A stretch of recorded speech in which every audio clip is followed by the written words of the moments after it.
So today I plan on installing this Firestone Coil-Rite air spring kit in my 2011 Chevrolet Avalanche. So it installs up underneath it.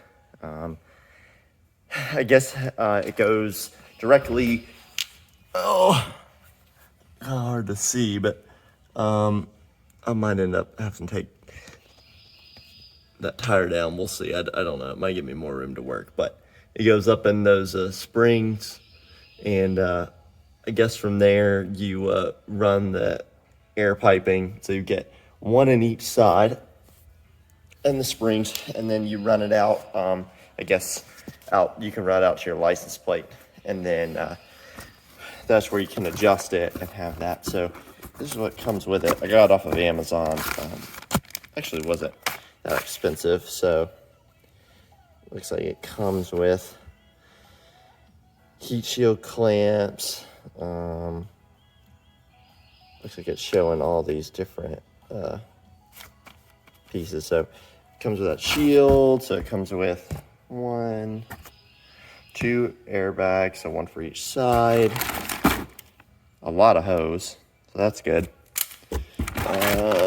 Some clamps, some zip ties.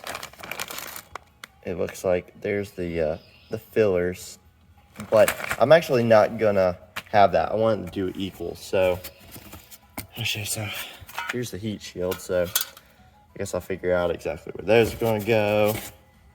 And then it looks like some pliants to keep it cool on the backside. So what I ended up doing was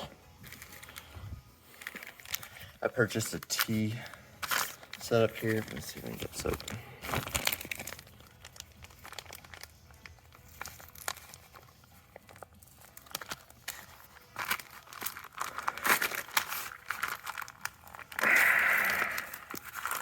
I'm not really playing that out very well. All right, let's see here if I can get it out. There's part of it.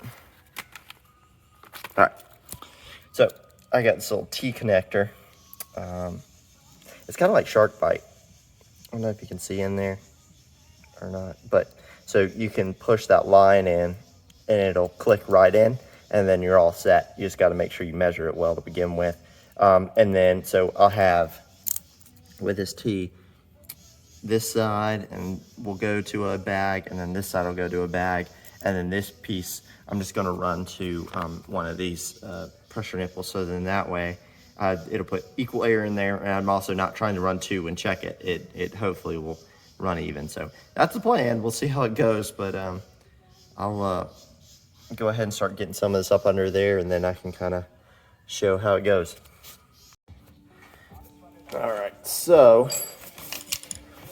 what we gotta do is we have to compress this. So see this side, it's kind of like we were talking before, it's kind of like that shark bite. So we're gonna get some of this hose.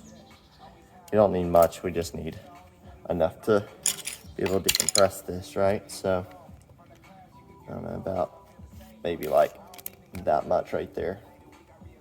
I'm gonna cut it. I'm gonna push it until it pops in there. And then we're gonna grab, they come with these little red caps. I'm gonna grab one of these little red caps.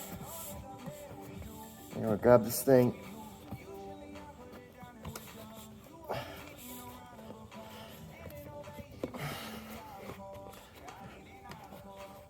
Get as much air out as you can. You're gonna grab your red cap, plug it in, so then it's down like that. So we're gonna do them one at a time.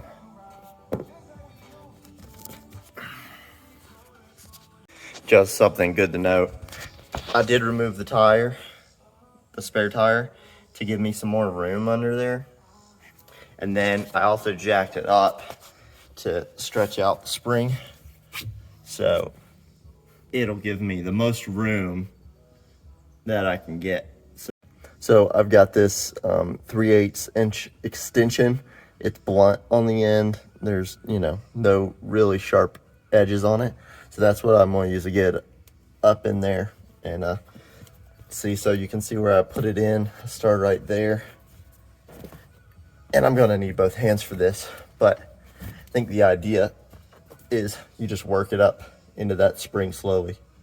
Maybe one suggestion I can make is don't do this in the middle of summer. It's hot. All right, so I got this bad boy up in there. I used a twisting motion. I felt like that was the easiest way to get it up in there. So I used the tool, but you gotta be careful with using that extension or really anything, because if you slip, it's a knuckle buster, as I found out a couple times. But so I got that up in there for the Avalanche. In particular, I'm running this line at the front of the axle, so you can run it back behind, but the angle is so steep, I think it'll pinch the line. So I think running it this way, I don't know. Yeah, there you go. I think that's the best route to do it, is up through there. So they also come with these little pucks. So this puck is supposed to slip right in between the bag and the base here. And then you're supposed to run the line through that hole, I believe. So I'm going to go ahead and run it and get this off. Apparently you're supposed to press up on that to get this line out, and then hook the new line in. And then I'm going to route it, figure out the best way to route it, avoid the exhaust as best as I can, and then I'll do the other side. All right, so I got the puck and everything in place on that one side, and we're going to get that other side, but I did just want to go and do the exhaust pieces. So just to show you, these came with these little tabs bent down straight, so it has you bend them up and then bend them one more time, so you make a 90-degree on both. And then you've got 2 of those, and then it comes with a total of 4 clamps. And then how these work is they'll kind of go like this. So the exhaust will be through here, then this will be up against that, and then this can be positioned and you can bend it how you want to protect the bag. So that's exactly what I'm going to do. So I'm going to get up under there and get it on that exhaust, and then I'll show you kind of what it's looking like. All right, so I'll show you what I got going on. So I got that line going in there. I've got the puck in place, which that'll be pressed down once everything kind of falls in. And then I got my heat panels on there. So you can see all it is you there's the straps, and then you've got those pieces that you've been in, and then you wrap around the exhaust in the best place to protect the airbag. And this is really light. I think it's just light aluminum. So I kind of molded it to fit the curve of the pipe. That way it wasn't just hanging out there. Another good thing to do is to make sure that you got on some eye protection. When you're up under here, you can see this pipe, you know, it's 2011, so it's got a little bit of crap on it. So yeah, it's annoying and it doesn't look attractive whatsoever, but it does protect your eyes, and that's the most important thing. So I've got this side done.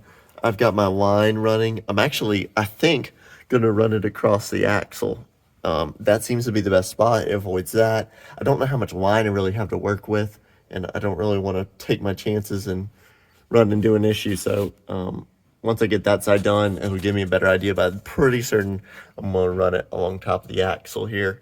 And yeah, run it along top and then just run it to a T back there. So we'll see what happens. All right. So I got this one run now. Got it hooked up under there. And got this all running. So I'm going to find a place to put that T connection, and then we'll go from there. All right. So I got it done. So I've got it coming up around there. I've got it coming up from there. It's not actually attached to the axle. I ran it up a little bit higher. Not the best tie-off points, but they work. They're not going to be hot, and that's what's important to me. Nothing too hot and away from the exhaust. So then I made my T up there. I ran it above some of the body up in here, comes down through there, and it actually ran in the back of the license plate right there. And yeah, and so then it's on the outside of the license plate. They've got washers that came with it, but I don't really know if I'm going to use them. It's not that big of a deal. So you can see it just pops right in there, and they actually have a cap that if you want, it can go on there. See if I can get it go. And then you can see right there, it's got a valve stem remover. So when you're ready to let pressure out, you just do that and it removes the pressure. So pretty neat. So up here, once I get some air in it, I'll show you what it looks like.